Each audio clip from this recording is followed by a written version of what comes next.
के जब वास्तविकता जानेम तो कहीं ना कहीं अपने के दिल में हार्ट में एकदम जोर से धड़की। काहे कि यहाँ के एगो ऐसन बाबा रहल बानी जहाँ पर बड़का बड़का डॉक्टर आ बड़का बड़का देखे ना कि झाड़ फूक ओझा तांत्रिक लोग फेल हो जाला। एक बार हुआ अपन नाम अपने बताई था अपना मुँह से। जी हमार नाम भेल आकाश माल गुरुजी, घर भेल बड़ा जिला महागरी माई नगर पालिका वार्ड नंबर 2 में।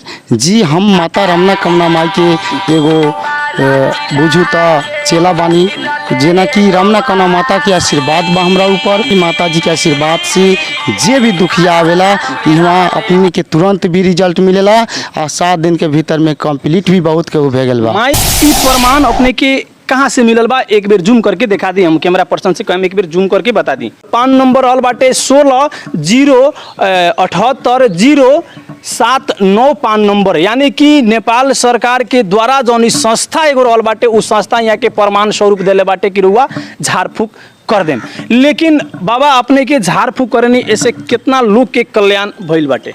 का कर देवे चमत्कार माता जी कि सब केहू के बीमारी के रामबाण इलाज मिल जाला तुरंत के तुरंत। यानी कि अपने उमें कोनो तंत्र मंत्र के प्रयोग करेनी, खाली यही माता जी के कृपा से। ये अपने के उत्साह मन में सोच ये कहाँ से आइल अपने के करे लगनी? 3 गो बाल बच्चा भइल बा, शादी विवाह भी कर चुकल बानी, फिर से ई मन में उत्साह ई देवी माई के मने सपना देखला के बाद ही अपने के प्रकट भइल। जी सोचे नहीं कि हम बाहर कोई काम करे जाऊँ तब हम बीमार पड़ जानी, आ जब भी काम में हाथ डाल देवे नहीं 2-4 गोटा के भलाई कर देवे नहीं तो हमारे अपने माने बीमारी भाग जाला। तो फिर अपने के जौन फैमिली रहल बा बाल बच्चा रहल बा ओकर समस्या केंगा समाधान हुई?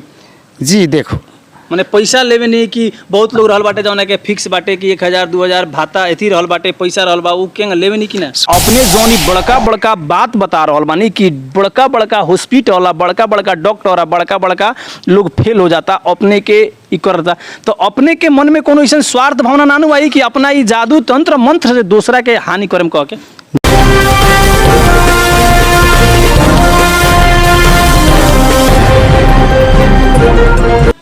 जहाँ पर हर दवा फेल हो जाला दुआ फेल हो जाला ओ जगह पर देखल जाऊँ तो हमनी के झाड़ फूक के अपनावे के प्रयास करनी सन।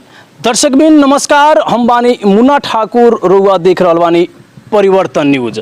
और अभी हमनी के साथ में जौन रुआ अभी चेहरा के देख रहल बानी ये अभी के समय में पैंट वेस्ट लगैले बानी, यहाँ के देह के रुआ सर्वसाधारण कहीं ना कहीं माने, लेकिन यहाँ के जब गुण यहाँ के जब वास्तविकता जानेम तो कहीं ना कहीं अपने के दिल में हार्ट में एकदम जोर से धड़की। काहे कि यहाँ के एगो ऐसन बाबा रहल बानी जहाँ पर बड़का बड़का डॉक्टर आ बड़का बड़का देखे ना कि झाड़ फूक ओझा तांत्रिक लोग फेल हो जाला फ्लॉप हो जाला, और यहाँ के झाड़ फूक जौन जगह पर करे नहीं ओ जगह पर अगर जनता पहुँचत आटे अपन समस्या लेके ओकर समाधान यहाँ के पूरा कर देवे नहीं। यहाँ के नाम रहल बाटे आकाश मंडल और 12 जिला के गढ़ीमाई नगर पालिका के वार्ड नंबर 2 बरियारपुर में यहाँ के शिविर ही लागेला।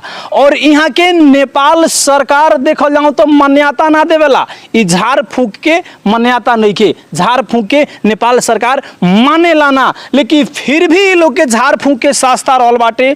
पूर्व वन साझी और तांत्रिक झाड़ फूक राष्ट्रीय सांस्कृतिक संरक्षण तथा सामाजिक विकास के केंद्र नेपाल यहाँ के संस्था प्रमाण स्वरूप भी देले बाटे। आखिर यहाँ से हमने के बहुत ढेर सारा बातचीत हमने के करम सन। सर स्वागत बाटे अपने के। जी जय माता दी। एक बार हुआ अपन नाम अपने बताई था अपना मुँह से। जी हमार नाम भेल आकाश माल गुरुजी, घर भेल बड़ा जिला महागरी माई नगर पालिका वार्ड नंबर 2 में। जी हम माता रमना कमना माई के एगो बुझू तो चेला बानी, जेना कि रमना कमना माता के आशीर्वाद बा हमरा ऊपर। जी आई माता जी के नाम हमनी की रोशन करेला हम लागल बाड़ी। माता जी के आशीर्वाद से जे भी दुखिया आवेला यहाँ अपनी के तुरंत भी रिजल्ट मिलेला और 7 दिन के भीतर में कंप्लीट भी बहुत के भे गल बा। माई रामना कामना माई के रुआ पूजा करेनी बहुत बढ़िया बात बा, लेकिन अपने के हम देख रहल बानी रुआ आवते आवते हमरा के देखैनी है ई प्रमाण स्वरूप। ई प्रमाण अपने के कहाँ से मिलल बा, एक बेर जूम करके दिखा दी। हम कैमरा पर्सन से कम एक बेर जूम करके बता दी। ये प्रमाण यहाँ के मिलल बाटे रुआ। ए प्रमाण पर एकदम पूर्ण तरीका से देख लेम। यहाँ पर लिखल गई बाटे पूर्व वन झांकरी तांत्रिक झारफूक राष्ट्रीय सांस्कृतिक संरक्षण तथा सामाजिक विकास केंद्र नेपाल। यहाँ के पान नंबर भी रहल बाटे और पान नंबर रहल बाटे 16-0-78-0-7-9 पान नंबर। यानी कि नेपाल सरकार के द्वारा जौन ई संस्था एगो रहल बाटे उ संस्था यहाँ के प्रमाण स्वरूप देले बाटे कि रुआ झाड़ फूक कर देम। लेकिन बाबा अपने के झाड़ फूक करनी ऐसे कितना लोग के कल्याण भइल बाटे? जी ई काम पहले तो लगभग माने हम 7 बरस दिन से कर रहा बानी, पर इतना पहले परिवर्तन ना रहे। पर का भेल कि अब जानबे करनी कि 2 केहू के निमन भेल तो 4 केहू के पेठेलन। ये सही एक प्रक्रिया बढ़ते बढ़ते आजू 500, 1000, 2000, 5000 सम व्यक्ति माता जी के दरबार में हमनी के संस्था में पुगता लोग। बहुत दूर दूर से पुगता, अनेक किस्म के बीमारी लेके पुगता। वहाँ पर आवते आवते लोग कहला हमर बीमारी आधा हो गेल। अब पता ना माता जी हम तो बस कर्म कर देवे नी, माता जी के आशीर्वाद माता जी जानस कि का कर देवे नी चमत्कार माता जी कि सब केहू के बीमारी के रामबाण इलाज मिल जाला तुरंत के तुरंत। यानी कि अपने उमे कोनो तंत्र मंत्र के प्रयोग करेनी, खाली यही माता जी के कृपा से। ये अपने के उत्साह मन में सोच ये कहाँ से आइल अपने के करे लगनी? जी देखो, अचानक हमरा सपना दिखाई देवे लागल। इस सपना के लेके हम बहुतो अचम हो जाए कि वास्तव में ये चीज़ का हो। एक पछाड़ी पड़े तरी तो हानि में तो न पुग जाए कि परेशानी में तो न पुग जाए। ऐसा किस्म के हम सोच रख के डराइत फिर भी हम ये जौन सीढ़ी रहे ना छोड़ली, चढ़ते चल गनी। आगे चल के हमरा माता जी ऐसा वचन बोलनी, वो वचन के लिए कि हमरा फायदा हो गया। हम देखनी जब हम सोचनी कि जब हमरा फायदा होता तो लोक कल्याण में बहुत अच्छा होई। मानव धर्म सबसे बड़का धर्म बा। आखिर केहू तो कुछ लेके जाए वाला बा ना, बस नाम लेके जाई। कुछ नाम दे के जाला, कुछ लेके जाला। तो कुछ नाम ऐसा हम दे के चल जाए कि आवे वाला दिन में ये माता रमना कामना माई के ये हमार विश्व प्रसिद्ध हमारा पहले से भी गांव बाटे इतिहास में नाम हो जाओ। अपने के चलते 2 आदमी के भला हो जाओ, दिन दुखिया जो रहल बाटे ओकर समस्या के समाधान हो जाओ, ये उद्देश्य से हुआ। लेकिन अपने के एगो कहीं ना कहीं शादी ब्याह भइल बा कि ना? अपने के भइल बा, शादी ब्याह भी भइल बा, बाल बच्चा अपने के 3 गो बउआ बा हमरा। देखिए 3 गो बाल बच्चा भइल बा, शादी विवाह भी कर चुकल बानी। फिर से ई मन में उत्साह ई देवी माई के मने सपना देखला के बाद ही अपने के प्रकट भइल। जी ये में देखो, अब हम जब भी सोचे नहीं कि हम बाहर कोई काम करे जाऊँ तब हम बीमार पड़ जानी। जब भी काम में हाथ डाल देवे नहीं, 2-4 गोरा के भलाई कर देवे नहीं तो हमारा अपने माने बीमारी भाग जाला। तो फिर अपने के जौन फैमिली रहल बा, बाल बच्चा रहल बा, ओकर समस्या केंगा समाधान हुई? जी देखो, माने पैसा लेवे नहीं कि बहुत लोग रहल बाटे जौन के फिक्स बाटे कि 1000 2000 भाता एथी रहल बाटे, पैसा रहल बा उ केंगा लेवे नहीं कि ना? सुनो जी, सब केहू के भलाई होकेला तो केहू कुछो देवेला, केहू कुछो देवेला। वो अपना इच्छा के बात बा, उमें कोनो जोर जबरदस्ती ना बा कि हमरा के हई चाही तो चाही, कोनो नहीं के उतना रिक्स वाला बात।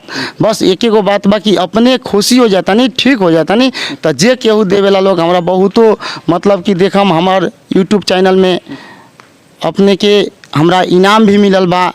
ये शंकरपुर के मुखिया जी 1,10,000 रुपया के इनाम हमरा के दशहरा में भी देले बा। अपने के बाबा जी बहुत खुशी के बात बा, अपने के काम कर रहल बानी, अपने से बहुत लोग के भला हो रहल बा, ईमान दे रहल बा तो ठीक बा। लेकिन बहुत ऐसन बाबा जी लोग आइल बानी, युवा अपने के हमरा के उम्र के, लेकिन उ लोग के एगो और सोच कथी बाटे हमनी के कि धर्म परिवर्तन करे के उ लोग के सोच रहल बाटे। धर्म परिवर्तन के अभी बहुत नया बाबा लोग हमनी के आवता नहीं जाता नहीं।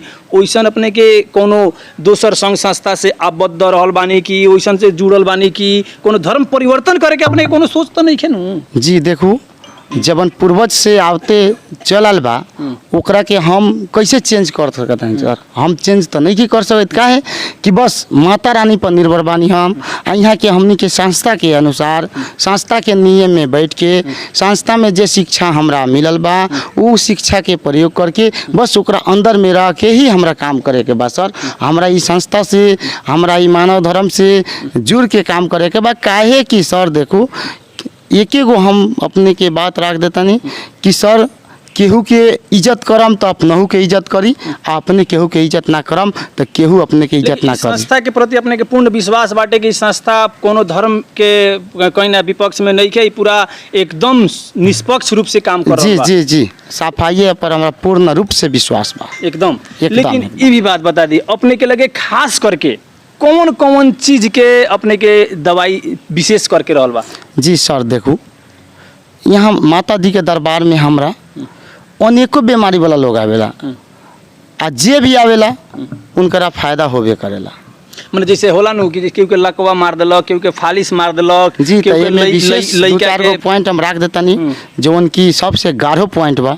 जैसे कि अपने के मिर्गी ऐसन बीमारी से परेशान बारी, जैसे कि केहू के बेटी तो अपन बेटी बराबर बा, उनकरा हो जाता कुमार में शादी नहीं के भेल तो शादी में बहुत ज़्यादा गाढ़ो बा, तो जी ओकरा के सफल कर देते हैं तो हमरा लिए बुझू तो बहुत बड़का धर्म बा।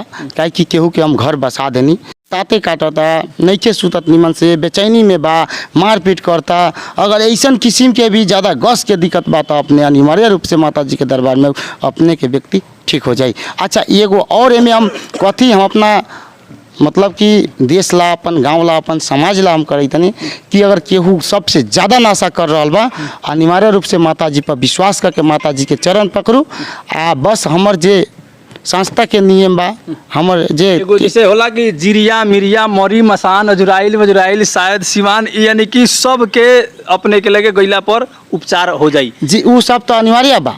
अपने के भूत प्रेत बाधा होके, चाहे अपने के घर के बनहौर होके, चाहे अपने के घर के बड़का पूजा होके दीनानाथ वाला, जी इस सब के ई तो चाहे अपने के घर में जिन जिनात भूत प्रेत पकड़ लेले बा, अपने के ओकरा वजह से पागलपन में अवस्था में आदमी रहता, लगाव बझाव होकेला उ। इस सब के अपने के उपचार हमरा माता जी के दरबार में बा। माता जी के दरबार में रहल बाटे। तो अपने के घरे भी जाके केहू के ऐसन होला नु जे उ आवे ना सकी, ओकरा के लियावे ना सकल जाला, तो वैसन जगह पर उ जानी की? जी अगर उतना गस के समस्या बा तो केहू के माई अपन माई ह जाइले हम जाके हम। हाँ खास करके अपने से यदि भेंट करे के रहे तो अपने के शिविर लगावे नहीं बरियारपुर 2 नंबर वार्ड में। जी 2 नंबर वार्ड में बरियारपुर मने एगो ठोस ठाव जगह कहाँ बा जहाँ पर गइला से अपने के भेंट हो जाई, आ कहिया भेंट हो जाई? जी हम पूरा अपने के फिक्स से बता देता नहीं। जी जी जी हमर तो घर बेल बड़ा जिला महागरिमाई नगर पालिका वार्ड नंबर 2 में, जी जहाँ की हमार गांव के नाम पर गेल बरियारपुर। बरियारपुर चौक से 2 मिनट लागी अपने के सिनेमा हॉल के सामने माता जी के रामना कमना माता के मंदिर बा। मंदिर के ही जस्ट बगल में हमनी के एगो छोट घर बनैले बानी सा।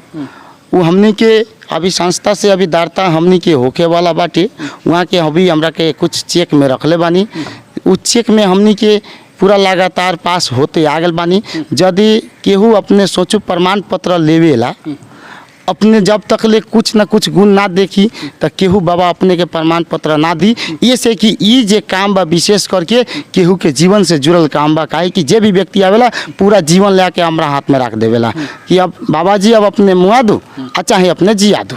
तो काहे कि यहाँ भी कुछ न कुछ बाबा तो हमरा से ले ले बरन जी जी कि वहाँ के चेक में हम अच्छा है नहीं तो हमरा के प्रमाण देलन। विश्वास रहल बाटे, रहल बा। एकदम ठीक हुई। लेकिन एकरा साथ साथ अपने के दरता भी बाटे, 5 नंबर भी बाटे। रुआ भी मीडिया के सामने पूरा ऐलान कर रहल बानी, मीडिया के सामने आके अपने इंटरव्यू भी दे रहल बानी। अगर सरकारी निकाय के कार्यालय पर छानबीन करी तो अपने के बैक तनानु होखे? जी देखो हमर यहाँ जे संस्था बा वहाँ के हमर गुरु बानी गोविंद खत्री जी। गुरु गोविंद हाँ हाँ ढुंगाना बानी, ढुंगाना खत्री जी बानी। वहाँ के हमरा के इतना आशा विश्वास दिले बानी कि जब हम प्रमाणित कैले बानी तो अपने के जवन जगह पर जरूरी पड़ी स्वयं हम हनुमान की तरह आके अपने के हम सहयोग करें। सहयोग करें। जाते जाते एगो भी बाबा हमरा के बता दी, आजकल दुनिया बहुत चेंजिंग हो चुकल बा, दुनिया बहुत डेवलप हो चुकल बा, हर लोग कहीं ना कहीं परिवर्तन चाहता, खूबी चाहता, और एकरा साथ साथ में बहुत लोग ऐसा बाटे कि आपन स्वार्थ के निमित्त दूसरा के कहीं ना कहीं आक्रमण करे के, जगह गोली मारे के, आ अपने जौनी बड़का बड़का बात बता रहल बानी कि बड़का बड़का हॉस्पिटल, बड़का बड़का डॉक्टर, बड़का बड़का लोग फेल हो जाता, अपने के ई करता। तो अपने के मन में कोनो ऐसा स्वार्थ भावना नानू आई कि अपना ई जादू तंत्र मंत्र से दूसरा के हानि करम कह के? जी देखो कथी बा सर, ना नहीं मीडिया बानी सब, हाँ, हमनी हाँ, के पूछे के दायित्व हाँ, बाटे, ना, आ हमनी के कुछ मत करेम, ठीक बा? ना ना ना सर वैसन बात नहीं है। सुनो, हमार आखिरी सोच एक गो बा कि हमर जे श्री रमना कमना माता बानी, जब हमरा के आशीर्वाद दिले बानी, तो ई माता के नाम हमर खाली बरियारपुर गाँव बारा जिला में ना रहे, ई आवे वाला दिन में हमनी के पूरा विश्व में ई माता विश्व प्रसिद्ध हो जाए। काहे कि ई माता के वजह से हम बहुत खुश बानी। देखो धन तो बहुत कमाला लोग, पर देखो जवन मान सम्मान हो गया वो बहुत लोग कम कमाला। लेकिन वैसन अपने के ओर से ना होई जी, वैसन कोनो किस्म के अपने के हमरा केहू के हानि नहीं के पुगावे के। जे हानि पुगाए वाला आवेला तुरंत हम उनकरा के बात लौटा देवे नी कि हम बहुत छोट बानी, हमरा लंग इतना गुण माता रानी ना दिले बा कि हम उनकरा के हानि पुगाऊ। काहे कि वहाँ के भी केहू के मम्मी पापा चाचा भाई दीदी वहाँ के भी जुड़ल बानी। अगर एक केहू के अपने समस्या पुगावता नहीं तो पूरा परिवार के अपने समस्या पुगा देनी, तो जितना रोई अपने के पड़ी आ वो अपने के पड़ी, तो एक न एक दिन गलत के गलत प्रमाणित सरकार के पर मान्यता देवे के चाहिए कि ना? अपने के विचार क्या कहता? सरकार के मान्यता अनिवार्य रूप से देवे के चाहिए। हम विनती भी करतानी सरकार के, नेपाल सरकार के हम दोनों हाथ जोड़ के एगो छोट बालक बुझू अपने पर, देखू हम कुछ ना करीले, बस एगो कर्म करीले माता रानी के नाम से। माता रानी जब आशीर्वाद दे के अपने के ऐसा दुख से पीड़ित व्यक्ति सब जे बिछौना में गिर गल बा उठ के घूमे लगता, तो जी सर हमें नेपाल सरकार से हमार विनती बा कि अपने आवे वाला दिन में मान्यता एकरा के दियो। काहे कि अपने के ई मान्यता आवे वाला दिन में एक न एक दिन देवे के पड़ी। चलिए बहुत बहुत धन्यवाद बाटे। यहाँ के हमनी के साथ में बहुत ढेर सारा बात के बता रहल बानी, हमनी के दूसरा के नकारात्मक असर पारे वाला, दोसर केहू के कहीं ना कहीं दोसर केहू के डुबावे वाला काम हमनी के कभी भी ना करम सन। हमनी के जौन जनता के भलाई हो रहल बाटे उ भी हमनी के माई वरदान देले बाड़ी, या माई के हमनी के आग्रह भी बाटे कि दूसरा के भला करे वाला ही काम करे के। बहुत बहुत धन्यवाद आपके हमरा के समय और पॉइंट जी। अपने के रेडियो परिवर्तन न्यूज के सब फैमिली के हमरा ओर से दिल से धन्यवाद बा, ये से कि माता रानी के अपने लोगन उच्च स्तर पर ले जाता नहीं एकरा लागी। हमरा माता दी ओर से अपने सबके फैमिली में जते भी दुख कष्ट हुए माता रानी हर ले कह के माता जी से हमार विनती बा, आ माता दी ओर से ढेर सारा अपने के आशीर्वाद भी बा। चलिए बहुत बहुत धन्यवाद बाटे। यहाँ के हमनी के साथ में रहनी हो ई बाबा जी जौन पूरा बाबा जी रनिया जौन बता रहल बानी कि हमनी के 1 रुपया भी ना लागेला, और झाड़ फूंक के मामला में हमनी के सबसे अच्छा, और हमनी के माई जौन कहनी तौन करनी सन, और हमरा चलते बहुत लोग के कल्याण भी भइल बा। और रुआ भी चाहता नहीं ई बाबा जी से झाड़ फूंक करावे के, तो रुआ एक बार जरूर जाए। बारा जिला के महानगर गढ़ीमाई नगर पालिका के वार्ड नंबर 2 बरियारपुर में यहाँ के शिविर लागेला। उस शिविर पर रुआ जाए, और मंगर के और कथी कहनी मंगलवार के सुबह 8 बजे से शाम 5 बजे समय, आइतवार के अपने के सुबह 8 बजे से 5 बजे। मंगलवार के में एगो और पॉइंट छोट कथी बा कि यदि अधिक इमरजेंसी बारी तो 24 घंटा अपने के से। मंगलवार के और आइतवार के रुआ जाके संपर्क जरूर करें। अपन मोबाइल नंबर बताएं। जी जी जी बताएं। 98 27 28 77 84 इतना नंबर में रुआ फोन करके एक बेर बाबा से जौन भी अपने के जानकारी लेवे के होई उ जानकारी लेके यहाँ के लगे रुआ जरूर संपन्न करें। और ई प्रयास हमनी के कैसा लागल रुआ जरूर कमेंट बॉक्स में लिख के बताएम। और रुआ कहाँ से ई वीडियो हमनी के देख रहल बानी अपन विचार धारणा जरूर रखें। जय माता दी, जय भोले, जय माता दी, जय हो शंभू, जय माता कौन माता जी? रामना जय हो रामना कामना माई। और कैमरा पर्सन सचिन जी के साथ में हम मुन्ना ठाकुर अपने के माँ से छूटे के चाहें। नमस्कार, प्रणाम अपने सबके। जय हो, जय नेपाल।